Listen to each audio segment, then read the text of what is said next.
దక్షిణ కైలాసంగా ప్రసిద్ధి చెందిన శ్రీకాళహస్తి మహాశివరాత్రి వార్షిక బ్రహ్మోత్సవాలు ప్రారంభమయ్యాయి. మార్చి 6వ తేదీ వరకు 13 రోజుల పాటు బ్రహ్మోత్సవాలు జరగనున్నాయి. శ్రీకాళహస్తి ఆలయంతో పాటు పరిసర ప్రాంతాలు సర్వాంగ సుందరంగా అలంకరించారు. ప్రధాన ఆలయాన్ని విద్యుత్ దీపాలతో రంగవల్లులతో అలంకరించారు. గోపురాలకు కొత్త రంగులద్దడంతో కళకళలాడుతున్నాయి. భక్త కన్నప్ప రామసేతు వంతెన పట్టణ వ్యాప్తంగా ఏర్పాటు చేసిన విద్యుత్ దీపాలంకరణలు భక్తులను ఎంతగానో ఆకట్టుకుంటున్నాయి. భక్తులు సౌకర్యార్థం ఆలయంలో చలువ పందిళ్లు ఏర్పాటు చేశారు. చతుర్మాడ వీధులు సాంస్కృతిక కార్యక్రమాల వేదికైన దూర్చటి కళా ప్రాంగణాన్ని అద్భుతంగా తీర్చిదిద్దారు. సన్నిధి వీధిలో కైలాసం సెట్టింగ్ ఏర్పాటు చేశారు. రథాలు నారద పుష్కరిణిలోని తెప్పలను రంగులతో అలంకరణ చేశారు.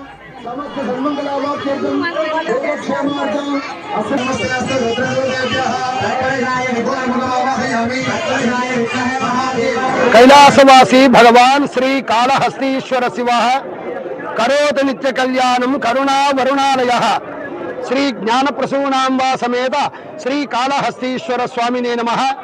श्री ज्ञान प्रसूनांबा समेत श्री कालहस्तीश्वर स्वामी वारिकी మాఘ బహుళ అష్టమి నుండి కూడా మహాశివరాత్రి బ్రహ్మోత్సవంలో అత్యంత వైభవోపేతముగా 13 రోజుల పాటు నిర్వహించబడతాయి.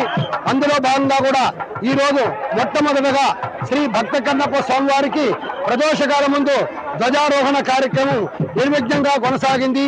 ఈ భక్త కన్నప్ప పూర్వ జన్మలో అర్జునుడు శాపం వలన బోయవాడుగా జన్మించి స్వామివారికి నేత్రదానం చేసి ముక్తి పొందినవాడు భక్త కన్నప్ప. కాబట్టి ఈ క్షేత్రంలో భక్తికి ప్రాధాన్యత ఎక్కువ. కాబట్టి ఈ మహాశివరాత్రి బ్రహ్మోత్సవం నందు మొట్టమొదటిగా భక్త కన్నప్ప స్వామివారికి ధ్వజారోహణ కార్యక్రమం నిర్వహించబడింది. అటు వెంబట ప్రదోషకాల ముందు సాయంకాల సమయంలో శ్రీ స్వామివారి మహాశివరాత్రి బ్రహ్మోత్సవంలో భాగంగా కూడా సాయంత్రం నిశాకాల ముందు కూడా స్వామివారికి విఘ్నేశ్వర పూజ, పుణ్యాహవాచనము, మృత్సంగ్రహణ, అంకురారోపణ, వాస్తుశాంతి ఈ కార్యక్రమాలన్నీ కూడా ఈరోజు